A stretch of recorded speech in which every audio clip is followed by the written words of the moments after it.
We talk about accountability constantly. Politicians promise it, organizations claim it, reforms demand it. But what does accountability actually mean? Because most of what we call accountability isn't.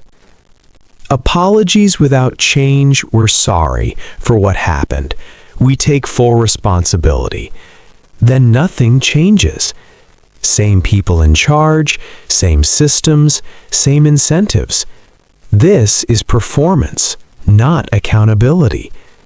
CEOs say they take responsibility, keep their jobs, keep bonuses. Companies continue the same practices. Responsibility was just words. Investigations that lead nowhere. Commissions are formed, hearings are held, reports are written and filed away.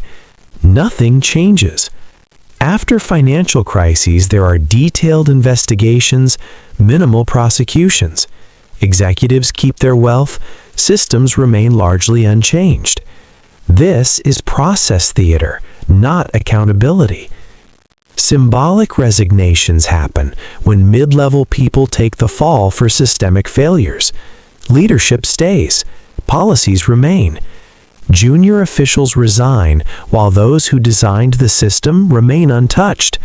This is scapegoating, not accountability. Fake accountability persists because it serves institutions by making them look serious, deflecting criticism, avoiding real change, and protecting powerful people. It serves the public by providing temporary satisfaction so outrage can move on. But fake accountability prevents real accountability. Once apologies, investigations, and resignations happen, it becomes harder to demand more. It looks like the issue was addressed, but nothing was solved. Real accountability is consequence-based. It means consequences that change behavior. Leadership changes when performance fails. Not apologies with job security, but replacement when strategies fail. Metrics are missed, outcomes don't improve, and harm results. In business, poor performance leads to leadership turnover. Boards get replaced. Investors vote with money. The same should apply to public institutions. Agencies that underperform get new leadership. Programs that fail are reformed or ended. Officials whose policies fail face real electoral consequences. Real accountability requires transparent metrics, not vague promises, but clear, measurable goals, public tracking, regular reporting, and no hiding behind spin. In education, fake accountability says, we're committed to excellence. Real accountability measures outcomes publicly, tracks progress, identifies gaps, and evaluates leadership on results. In healthcare, fake accountability says improving access. Real accountability publishes wait times, quality metrics, costs, and applies consequences for persistent failure. Real accountability requires independent oversight, not organizations investigating themselves, but external audits, independent review boards, separation from political control, and power to enforce findings.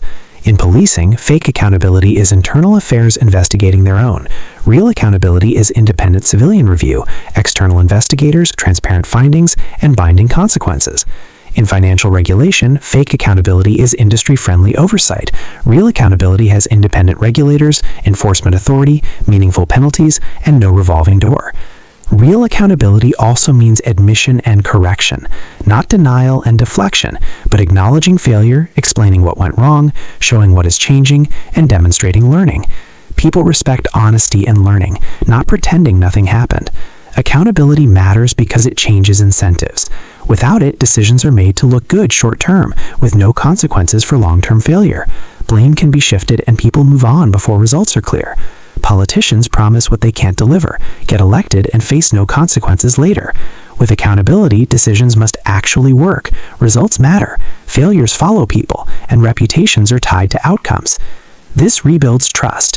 When people see failures acknowledged, changes made, bad actors facing consequences, and good performance rewarded, they believe systems can improve. Without it, cynicism is irrational. Nothing ever changes. They protect their own. Why participate?